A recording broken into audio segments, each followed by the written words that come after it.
Right, today I want to make a video explaining the rules for the spring pole event in GRC. We'll go general rules first and then we'll do rules by the levels, right? So general rules first are this. There's going to be a ring, maybe 20 feet wide, to give enough room for spectators to not be on the field annoying your dog while you're working. So from the time that you enter the ring until you get to the line of departure, which will be about 15 feet. So from the time you get to the ring to the time you get to the line of departure, your dog is under responsible control, right? So loose leash responsibility. Now, if you want to use a focused heel or a tactical heel, absolutely can. If you choose not to do that, not a problem, but loose leash responsibility similar to the SR test. So if the dog off balances you or you have to adjust your balance to catch the dog, that's a DQ. If the dog makes leash pressure for longer than 9 seconds, you're going to get DQ'd. So there's a reasonable amount of drive control from the entrance of the ring until it's time to get your ready to go. What you're going to do at that point is the judge will tell you to get set. You're going to put your dog in the middle position, unclip the leash, put the leash on you, and your dog is listening to you in control. At that point, they're going to start the timer, and they will tell you to go, right? We're going to talk about signals that the judge is going to give you, because I don't want the dog learning how to cue off onto the judge. So the judge is going to give you signals. We'll go over the signals really quick. Sending the dog for a bite is literally a raising of the arm. It's a real typical send away signal, but that's going to be telling you that your dog can bite the toy. So at that point, the ref will start the time. It's a 5-minute round, 1 5-minute round. So you get ready, you get set, the dog's in the middle, unclip your leash, put the leash on your person. The ref will tell you timer begins now, dog doesn't go. The referee at some point is going to tell you to send your dog. So when they give you the signal, you send your dog, the dog hits the toy. They can leave the dog on the toy for as long as they want. They can leave the dog on the toy for 4 minutes and then ask you for 1 obedience position in the last minute.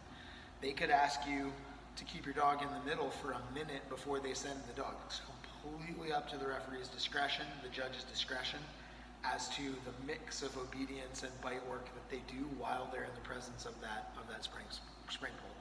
It should be roughly about half and half, but completely up to the discretion of the judge.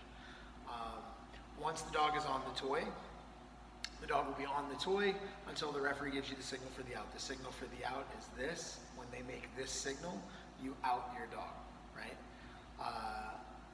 At level 1, we'll go level 1 real quick. At level 1, they're only going to ask for an out and then give you a rebite, or they can ask you for an out and 1 obedience command. They can't chain commands together. They can only give you 1 obedience command.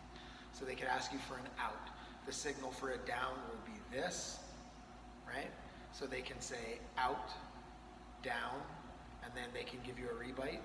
They can ask you for an out and a front. The signal for the front will be this. So both hands moving towards you like this is a signal for a front. So they could say out, front, rebite.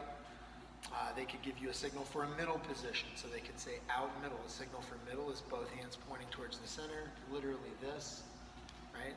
So this is out, this is down, this is front, this is middle. And then the signal for a rebite is lifting the hand towards the toy. So those are the only 3 signals that you're going to get in level 1. That is it. So out with a rebite, out plus front with a rebite, out plus down with a rebite, or out plus middle with a rebite. Those are the only things you're going to be asked on level 1. While your dog is working the pole, you can be at level 1, you can be anywhere you want in relation to the dog. You can be far away, you can be right next to them. You cannot touch them or the toy.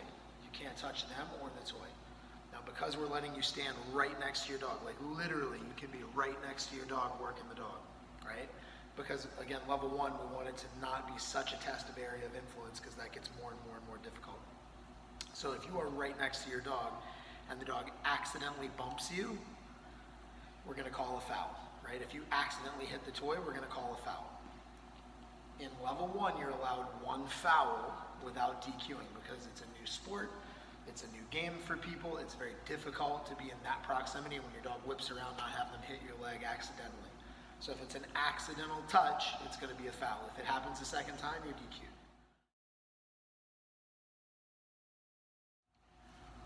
Once the timer is over, you're going to go back to the same line of departure that you entered from. You're going to recall your dog to front